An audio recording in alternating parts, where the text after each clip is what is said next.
আমাদের যে group CD পরীক্ষার গড়ের বা এভারেজ ক্যালকুলেশন করার যে অঙ্কগুলো থাকে সেই চ্যাপ্টারটা আমি এই ভিডিওতে করছি। আমরা বেশি কিছু আলোচনা করতে যাব না। গড় কিভাবে নির্ণয় করে আমি একটু শুধু দেখে নেব। গড় নির্ণয় করার ফার্স্ট যে ক্রাইটেরিয়াটা হচ্ছে সেটা হচ্ছে আমাদের কত জনের ডেটা দেওয়া আছে। ডেটা ডেটা আমাদের কত জনের দেওয়া আছে সেটা আমরা দেখব, বা বয়স হতে পারে বা টাকা হতে পারে, যা কিছু হতে পারে। আমরা ধর কোথাও পিকনিকে গিয়েছি, মোট খরচ হচ্ছে আমাদের টোটাল খরচ, মোট খরচ হয়েছে আমাদের ধরো, মোট পিকনিকে খরচ হয়েছে, আমরা টোটাল করি, মোট পিকনিকে খরচ হয়েছে ধরো 1000 টাকা। আর আমরা ছিলাম ধরো 5 জন লোক। তাহলে 5 জন যদি লোক থাকে তাহলে গড় কত টাকা করে খরচ হলো গড়। তাহলে আমরা কি করি, তখন টোটাল টাকাটাকে 5 দিয়ে ভাগ করে দিই। ভাগ করে আমরা প্রত্যেকের মাথা পিছু আমরা ভাগ করে দিয়ে বলি যে না 200 টাকা করে হয়েছে। তো এইটাই হচ্ছে আমাদের গড়। আর কিছু মাথায় রাখা বেশি দরকার নেই। আমরা অঙ্কে চলে যাচ্ছি, অঙ্কগুলো কিভাবে করা হচ্ছে সেটা আমরা দেখে নেব।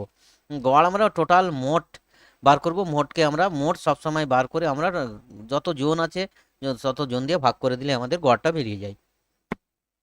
আমাদের বলছে 5 জন ছাত্রের নম্বর যথাক্রমে দেওয়া আছে, যথাক্রমে নম্বরগুলো দেওয়া আছে 5 জন ছাত্রের। তাহলে বলছে তো এদের গড় কত। তাহলে গড় 5 জন ছাত্রের গড় আমরা বার করতে গেলে, নম্বরের গড় বার করতে গেলে তাদের নম্বরগুলো আমরা যোগ করে নেব। তাহলে 20 যোগ 25 যোগ 30 প্লাস 35 প্লাস 40, এই যোগ করলাম। তাহলে যোগ করে নিলে এটা হচ্ছে 5 5 10 এর শূন্য, হাতে থাকে 1, 4 1 5, 5 3 8, 8 3 11, 11 2 13, 13 2 15।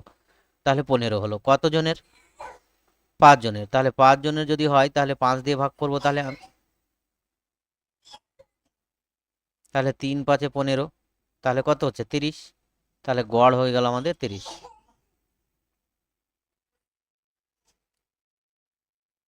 গড় হলো তাহলে আমাদের কত না 30। পরের অঙ্কটায় আমি চলে যাচ্ছি। এই যে এই ধরনের অঙ্কগুলো দেওয়া থাকে, ছোট ছোট অঙ্ক, কিন্তু শর্টকাটে কিভাবে আমরা করব। এখানে একটা সূত্র আছে, এক এক থেকে 10 পর্যন্ত স্বাভাবিক সংখ্যার গড়, মানে 1 থেকে 10 পর্যন্ত আমাদের আগে সংখ্যাগুলো যোগ করতে হবে। যদি আমরা এইভাবে যোগ করতে থাকি তাহলে আমাদের অনেক টাইম খাবে। আমরা একদম সরাসরি আমরা একটা ফর্মুলা জানি। ফর্মুলা কি? ফর্মুলাটা হচ্ছে এন যদি হয় তাহলে এন ইন্টু এন প্লাস 1/2, এটা হচ্ছে ফর্মুলা। মোট বার করার, এটা হচ্ছে ফর্মুলা। তাহলে এন এর মান এখানে আমাদের হচ্ছে 10, এন এর মান 10, তাহলে 10 বসালাম। 10 ইন্টু 10 প্লাস 1/2, তাহলে আমাদের এটা চলে গেল 5। তাহলে এটা হয়ে গেল আমাদের 5 গুণ 11, আর নিচে 1 আছে, কিছু নেই। তাহলে 55।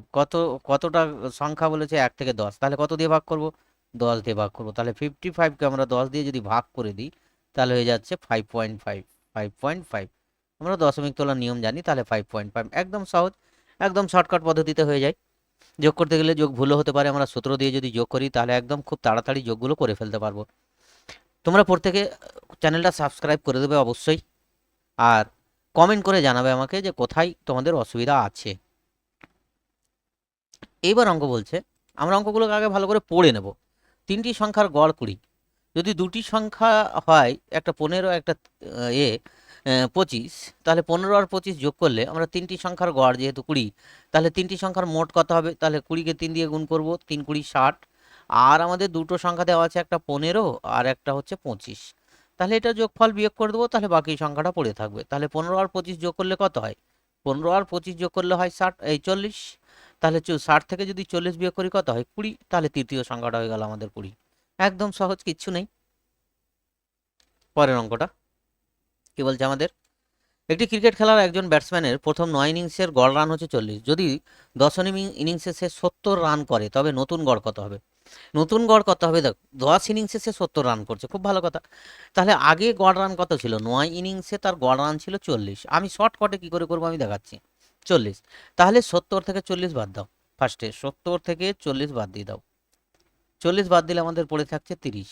এইবার 30কে 10 দিয়ে ভাগ করো, 10টা ইনিংস হচ্ছে, 30কে 10 দিয়ে ভাগ। এই যে 3 10 30, এই যে 3 10 30, এই 3টা বেরিয়ে যাবে। তাহলে কত হবে, 43 হবে। কতক্ষণ লাগলো, অঙ্ক অনেক বড় কিন্তু একদম শর্ট ট্রিক।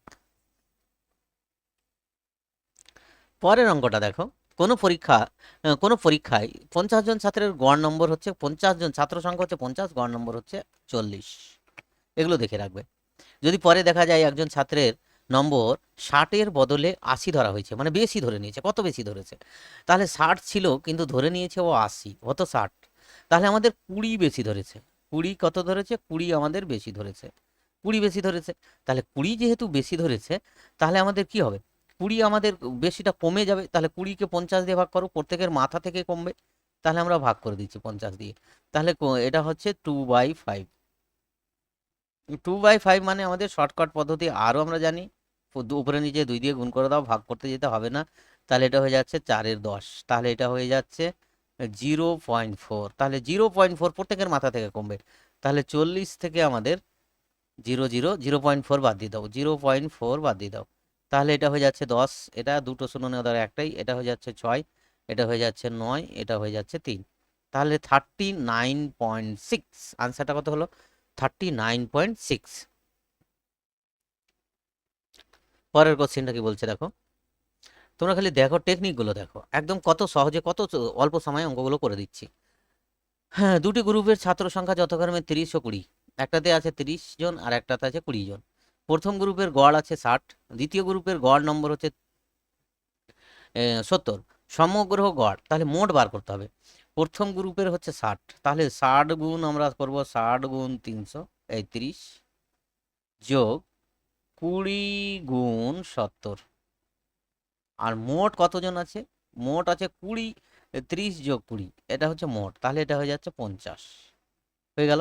এবার আমরা এটাকে ক্যালকুলেশন করে নেব। ক্যালকুলেশন ছোট করেও করা যায়, যদি মনে হয় যে ছোট করে করব ছোট করেও করা যায়, বড় করবে করব বড় করেও করা যায়, অসুবিধা কিছু নেই। তাহলে এটা গুণ করে নিচ্ছি আমি।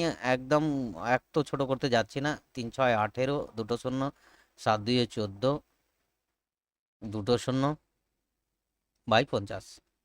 18-র সাথে 1400 গুণ করলে হয় 3200, 3200, দুটো শূন্য বাই 50। একটা কেটে গেল। এবার 5 দিয়ে চলে যাবে, 5 6 30 আর 4। তাহলে কত হচ্ছে? 64। তাহলে তাদের গড় হলো 64। ঠিক আছে। পরের কোশ্চেনটা, কোনো দোকানদার 5 দিন ধরে গড়ে 2000 টাকায় বিক্রি করেছে। 2000 টাকা বিক্রি করেছে, গড়ে 2000 টাকা করে বিক্রি করছে। ষষ্ঠ দিনে তার বিক্রি হচ্ছে 5000 টাকা। নতুন গড় গড় বিক্রি কত? নতুন মানে 6 দিনের গড় বিক্রি কত সেটা আমাদের বার করতে হবে। তাহলে সে কত 6 দিনের বেলা সে কত বেশি বিক্রি করছে, সেটা আগের গড় ছিল 2000, তাহলে 5000 থেকে, এর আগে অঙ্ক দেখলাম 5000 থেকে 2000 তোমরা বাদ দিয়ে দাও। 2000 যদি বাদ দিয়ে দিই তাহলে পড়ে থাকছে আমাদের 3000। এবার 3000টা প্রত্যেকের মাথায় বেড়ে যাবে কদিনের? 6 দিনের। 6 দিয়ে এটাকে ভাগ করে দাও, তাহলে এটা হয়ে যাচ্ছে 5 6 30। 500 টাকা করে গড় বেড়ে যাবে বিক্রি। তাহলে 500 টাকা করে যদি বেড়ে যায় তাহলে গড় বিক্রি কত হয়ে যাবে? 2500 টাকা। তাহলে গড় বিক্রি হয়ে যাবে, এখন গড় বিক্রি হচ্ছে 2500 টাকা। একদম সহজ।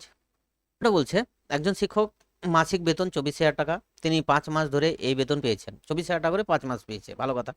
এবং পরে 7 মাসে 30,000 টাকা করে সে বেতন পেয়েছে। 7 মাসে কত পাচ্ছে? 30,000 টাকা বেতন পান। তাহলে তার বার্ষিক গড় কত? এটাকে কি বড় করে করবো না ছোট করে করবো? আমি ছোট করেও করে দেখাতে পারি, বড় করেও করে দেখাতে পারি। কিভাবে করবো দেখো। আমরা যদি ধরে নিই যে 24,000 টাকা করেই যদি ও পেতো, তাহলে গড় হতো 24,000।